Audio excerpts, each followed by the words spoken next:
Çfarë mund të jenë rastet konkrete që të huajt, punonjësit e huaj mund të kenë sjellë në Shqipëri? Cilat sëmundje?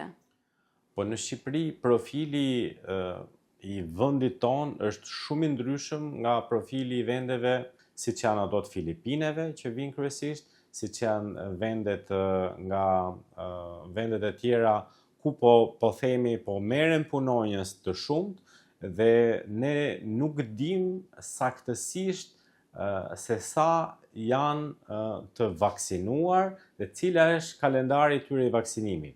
Në këtë moment, ata mund të jenë potencial i rrezikshëm për infektimin me patologji të ndryshme, duke përfshirë dhe brucelozën apo duke qenë potencial infektues edhe për fruthin, sepse ne nuk dim ç'ndodh në vendet e tyre.